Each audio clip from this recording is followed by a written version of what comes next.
Hello and welcome on Thomas Geiger Car. Today with the Mercedes EQC, the long-awaited first dedicated electric vehicle out of Stuttgart. Because finally also the inventor of the automobile is entering the electric avenue, competing with Tesla's Model X, Audi's e-tron or Jaguar's I-Pace.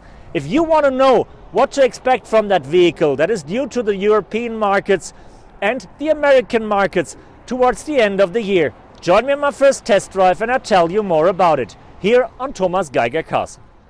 The EQC is equipped with a huge battery of a capacity of 80 kilowatt hours, having a weight of more than 600 kilograms. That gives you enough electricity for a range of 471 kilometers, but it also takes the time to charge, at least if you do it at home. But if you find a quick charger from Ionity, for example, and can power up to 110 kilowatts, then it's gonna be a pretty fast charging, from 10 to 80% state of charge in only 40 minutes. So let's see what we get. The drive of the EQC on the one hand is in line with what we know from the other premium electric SUVs. So the car has two engines, 300 kilowatts, 408 PS in the front and in the back. A combined maximum torque of 760 Newton meters. That is enough to accelerate from 0 to 100 in impressive 5.1 seconds, even if the vehicle weighs more than 2.5 tons. Top speed is limited to 180 kilometers per hour. That is okay for an electric vehicle if you consider the range, but it is not enough to compete with Tesla's Model X and not enough to keep up with the conventional engines. So my bet would have been 200, 210. I think 180, at least for the first electric vehicle of Mercedes, is a bit too low.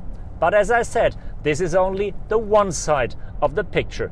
The other side of the picture shows an attention to detail that I haven't seen at any other brand when it comes to set up and fine-tune the drivetrain. So we have 5 different sets of recuperation. We have the most quiet engine mount that I ever had in an electric vehicle, avoiding that cable car tramway sound that you usually have. You don't feel like you're sitting in an electric train when you accelerate. There is not these zzz and not these vibrations. And we have a few different drive modes, really changing the character of the vehicle from a pretty relaxed normal driving to a very efficient, very conservative driving up to a pretty sport drive. And this is the point where you really feel that Mercedes has an experience and an attention to detail no other manufacturer has. Mercedes claims the EQC to be the first dedicated EV out of Stuttgart, developed from scratch.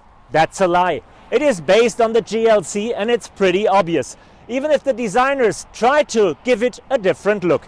So we have the black grille as we know it from the concept car, just not as closed as it was at the auto shows. We have that blue design details in the LED headlights. We have specific wheels, also with a blue design taste. And we have the different roofline and the longer back. The car is 4.76 meters in length, about 20 centimeters longer than the European GLC and about the size of the GLC with the long wheelbase that we know from China.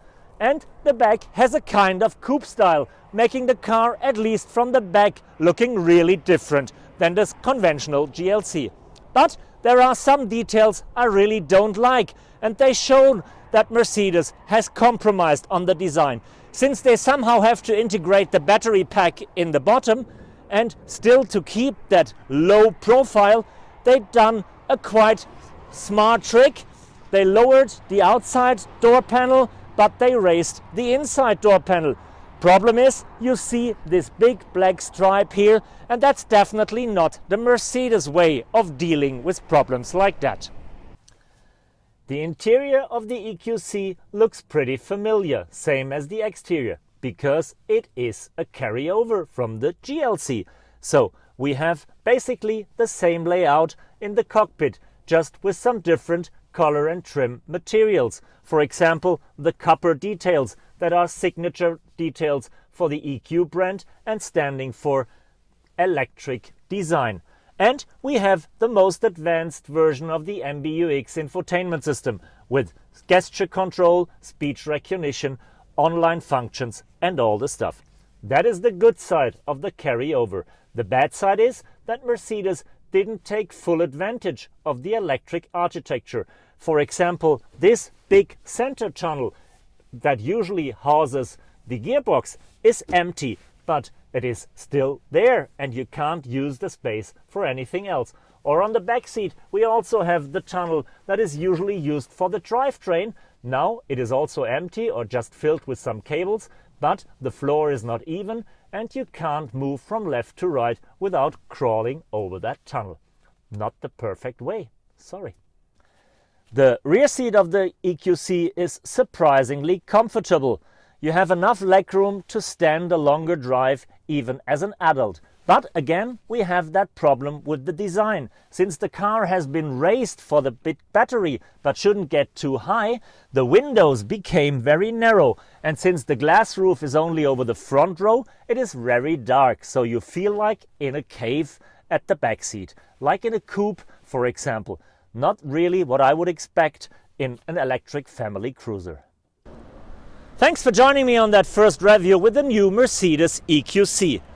A car we've been waiting for so long, and a car that is not completely satisfying me, because other than we know it from Mercedes, this car is full of compromises. Yes, it drives great, it looks okay, and the figures are perfect, but there are some details I would have really expected to be done better. The design detail at the doors in the first row, the big center console, the tunnel in the back, the missing of the frunk, all details that show that the car is not designed from the scratch, it is just a pretty good conversion from the GLC.